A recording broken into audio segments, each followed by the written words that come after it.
This one's for Adversity with James Mason.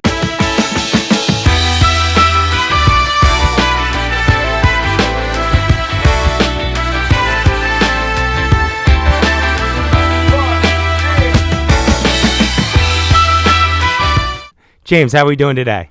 Doing good, P. How are you doing? I'm good. So James and I were pledge brothers. We've known each other for about 13 years. He's one of the biggest inspirations in my life.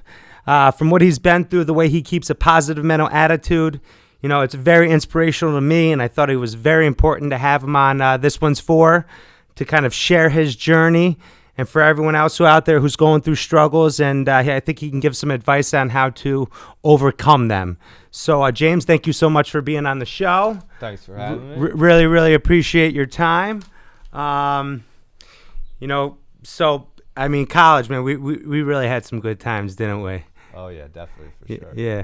Where we went to college, I don't care what anyone says, it was the best college, SUNY Oneonta. Was it 4-1 girls to guys? At one point, I think it was 7-1. 7-1 girls to guys.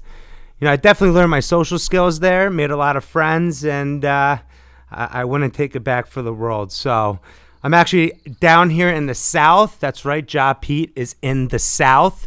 Loving it down. Rare out here. Very rare. I'm getting my tan on.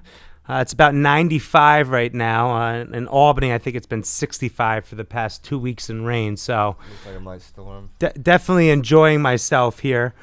And yeah, like I said, I wanted to be able to break down James' story for everyone, and so let's dive right into it. So James, would you mind discussing? You know, I know you moved down here first. When did you move down here? When did you move down to Charlotte? 2009, after graduating SUNY Oneonta. And what did you major in SUNY Oneonta? Criminal justice. Yeah, I was actually a food and restaurant major. Had a 2.1 graduation.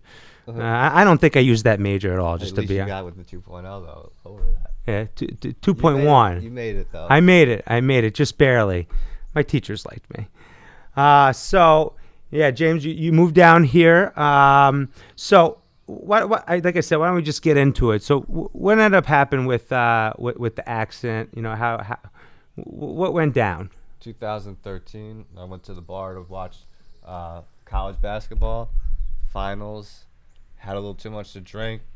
Had a DD, but when I got home, still wanted to jump in my car to drive. Tried to leave the house, got stopped by my dad, and the way I fell from trying to rush past him, just broke my neck at the C4, C5 level. And when you fell down, do you remember not being able to feel anything? Yeah, everything just went numb. I felt like I was just laying flat, spinning on the ground. Really? And how'd you end up getting to the hospital? Did you call 911 or did Bob bring you? My mom called 911. Bob tried to immobilize me the best he could based off of his training. And then we just waited for the first responders to get there. And they rushed me to the critical care unit downtown Charlotte. For the first couple of days, I didn't even know what hospital I was in, where I was at. So let's give a little background on Bob. I know we said Bob. Bob's the man. We'll give a shout out to Bob. Who is Bob? Bob's my stepdad. I just call him dad. Close relationship, and he's been with me from the accident to now, helping me. Not as much now because I don't need as much help, but still helping me. And how? So actually, let's go back. When you were in the hospital, what was your diagnosis? I told me I'd never move anything from my neck down again, and maybe move my shoulders a little bit. So nothing from the neck down? No, nothing. And how'd that make you feel? I just laughed at the doctor, and I told him that he can kiss my ass when I come back in. What did he say when you said that? Yeah, I think he thought I was crazy when he walked out.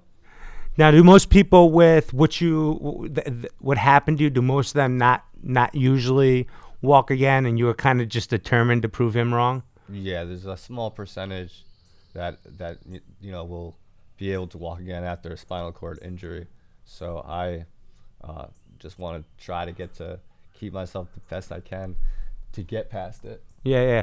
So, for people who don't know, which part of the spine was it? Was it you said the C4? Right around shoulder, level in the neck, and then one cervical unit up one. Okay. Okay. And how long were you in the hospital for? I was in the ICU for 2 weeks. The first week I had pneumonia. You're in ICU for 2 weeks? Yeah, so they did the infusion on my neck within 12 hours of getting to the hospital, and then And what's an infusion in your neck? they fused the C4, C5 where it was cracked back together. Oh, jeez. Yeah, so not fun stuff. And But, how? Yeah, keep going. I got the IVC filter put in, and they said it was going to be a simple process. And I woke up on a respirator and had pneumonia and almost died twice while I was in the hospital.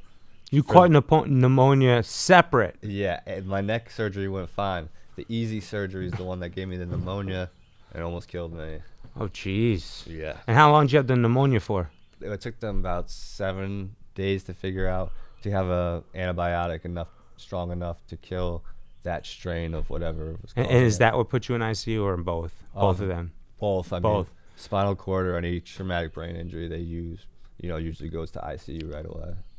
And was it when the doctor told you that you couldn't feel yourself from the neck down? Was that after you were awake from the pneumonia that you had?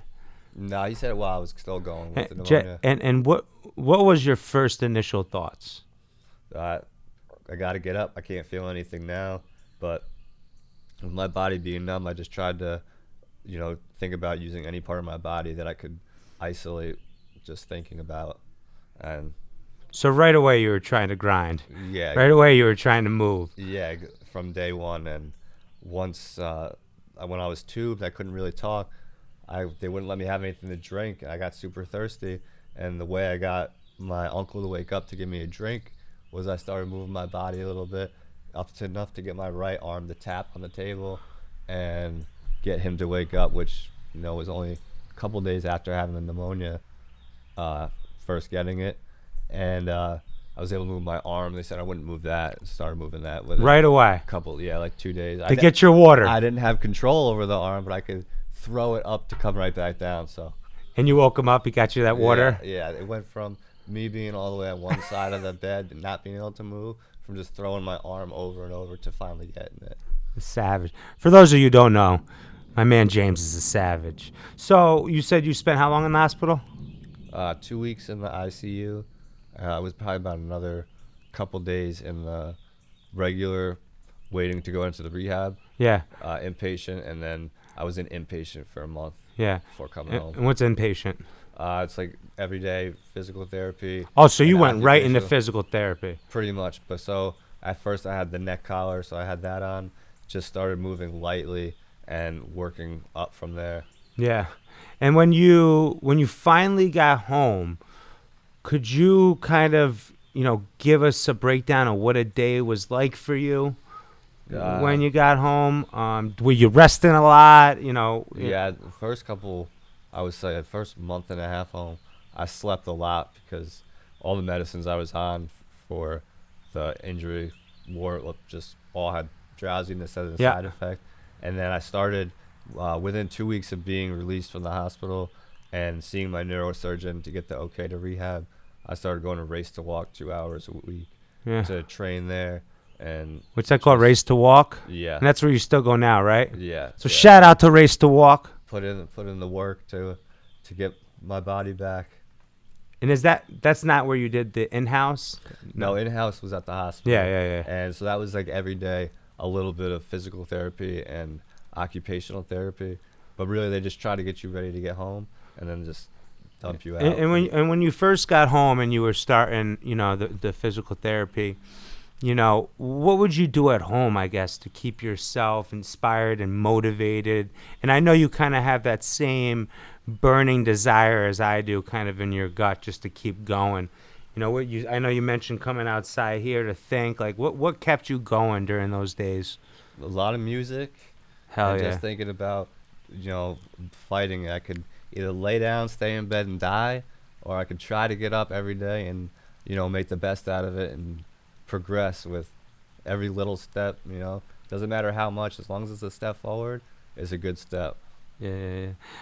So, yeah, and you were actually, because the progress that you were making, you were actually selected for a special study or some type of stem cell surgery, right? Yeah. Correct? Yeah, an FDA trial. Yeah, could you tell us a little bit about that? So what And how they- many people were picked? There was only 4 of us that ended up getting. And that's out of the whole U.S.? Yeah, that applied to it. 4 out of the U.S., my man. So I was the number 2 to get the surgery, but the first upper level spinal cord injury that I was getting it.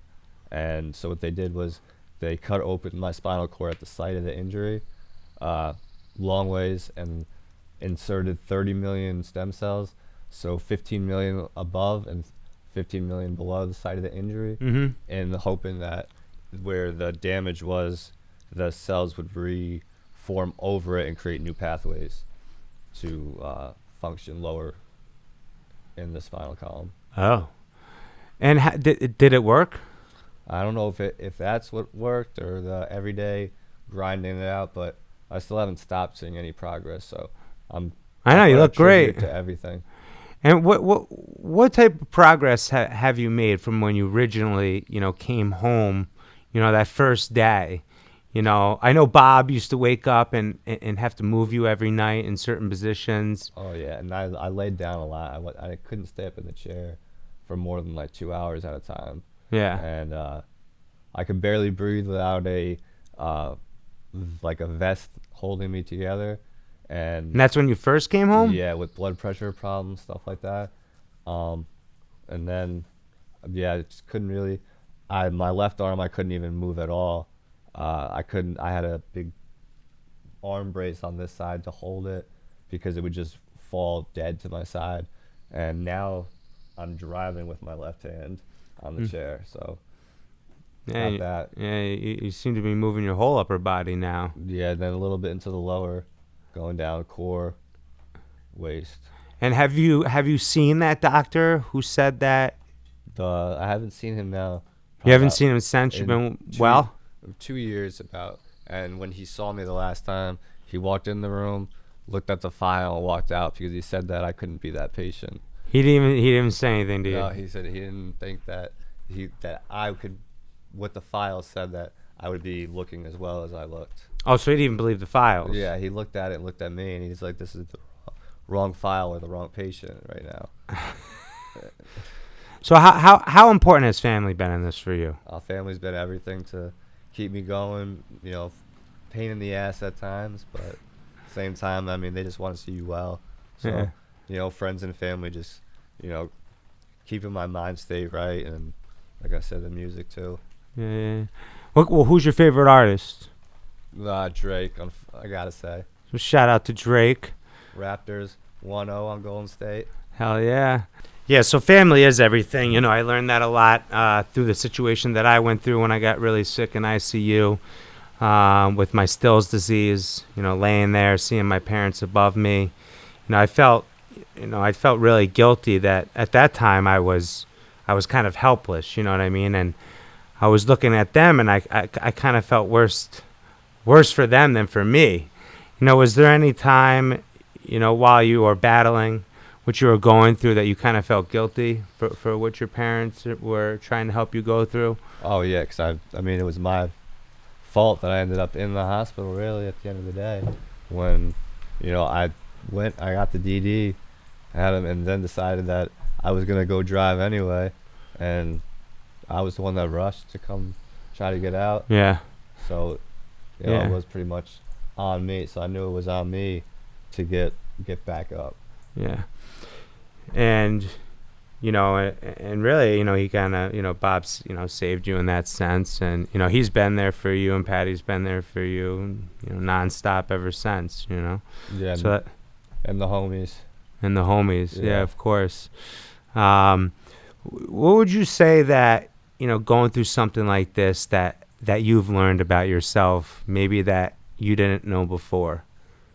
That I could push myself a lot further than I've thought in the past. And work harder, and work to a bigger outcome, a bigger goal than just what's in it for me as a person. Yeah, it really is amazing. And I just can't stress it enough, how positive your attitude is, when I feel like most people would just give up. Every time I call you, it's just, you're happy, and we have good conversations and we talk about the good old times, and you're really an inspiration for me, because sometimes, and a lot of people tend to look at just the negative side of life. Oh yeah, of course. And, I give you a call, and if I start bitching, I'm like, how can I even bitch to this kid? This kid's over here savaging every week, doing physical therapy. And I don't know if we mentioned this yet, but you just had a recent run-in where they cut your bladder open, right? You want to just talk a little bit about that struggle? Punctured bladder. That's supposed to be simple surgery. Routine surgery. And then put the tube right through the bladder, so it punctured it. And then because of blood loss, ended up in the ICU for a few days. Again? Yeah, it threw me back on my schoolwork, probably about weeks. Oh, yeah. So what are you going to school for now? Civil engineering. Civil engineering. 1 year left. Whew. And how many years you been doing that for? 2 years now. So this will be third year and I'll be out. Professional engineer. That's the goal. Nice. We're going to take over this world, right? Yeah, one city at a time. One city at a time. One thing that I guess that I had, and I'm not trying to talk about me right here, it's about you, but do you ever have certain nightmares, or not nightmares, but dreams of, like, what are your dreams like? Do you ever have dreams about the accident, or? Their dreams are like me walking. I'll be in a old place, but I have, like, I'm not paralyzed in the dream, but I'm having trouble walking. So like I'm like moving slower than I should be or need to be in the dream. Yeah. And when is your goal to walk again? Whenever, or do you have a goal? Or are you just like, I'm pushing. I'm gonna walk, and we'll just see when it happens? It's either I walk again or I'm dead. There won't be. Yeah, you walking again. There won't be a stop point in it. So. Do you ever feel like your passion kind of dwindling? Not now. In the past, yeah. Yeah. But the music, family, friends, to keep your head in it. Yeah. You gotta look at the positive. Cause what's the most motivational piece for you? Is you said music, or? Yeah, I'd definitely say music and friends, family too. But yeah, family can overbear sometimes. Yeah. So if you could ask someone, who's kind of going through a similar situation right now, what would you tell them? Who's just starting off, like how you first were, you just got home, you're sitting out here, you're relaxing, you're trying to think about what do you tell that kid? To not give up, just keep pushing. Even if, you get some setbacks, you got to just keep going. Because, no one's going to walk for you. You got to walk for yourself. Yeah, you got to do it yourself, right? You got to put the time and the work in. No matter, just believe in yourself to get to that point. Yeah, I think having the right positive attitude is just everything in order to get better. How many hours a week do you work, would you say, in yourself? Oh, man, probably 4 hours a day, I would say. 4 hours a day? Yeah, I would say about that. All right. So one of the last things I like kind of asking people, during these interviews is, was there kind of one piece of advice that you received that you would consider something that you'll remember from this accident? Like the best piece of advice you've received from someone after you had the accident? I'd say probably my OT in the rehab facility told me, he was like, you can do whatever you need to do. I think you guys get it covered up. We're good. Don't worry about the rain. Just talking to the mic. We're good. All right, I'll keep it going. So that he told me to just keep pushing forward. The faster that you do things, the better off you will be. But just keep working. Don't get set back. And he just taught me a couple things that I saw him not telling other people in the facility because they didn't really care to get better. Yeah, so you would say one of the biggest things is that obviously you have to want to get better to get better. Oh, yeah, and then you can get better. Yeah. It's not over. Yeah. Well, I mean, I guess I know I said that was going to be the last question, but it made me think of something. Have you created, what type of special relationships have you created since this? Is there anyone you want to give a shout out to, your physical therapy team, or, have you built a? Just the people that race to walk, and Carolina Rehab Facility, all the friends and the family out there. Yeah. Just keep pushing. Just keep pushing. That's, All right. Well, look, I just wanted to be able to, hop on this microphone, tell people about your journey, and just show them that, not giving up, you can really achieve anything. And, to be honest, I think that there's no way that this kid doesn't walk again. He will walk again. Oh yeah, it's coming. I'm sure of it. And we'll definitely keep everyone updated on this. This is my boy. I love him. And I wish you nothing but the best, my man. You is. So thank you for coming on the show. Oh, no problem. Thanks. It's been great. And we'll talk soon, all right? Bet. All right, my man. You is. Thank you. You is.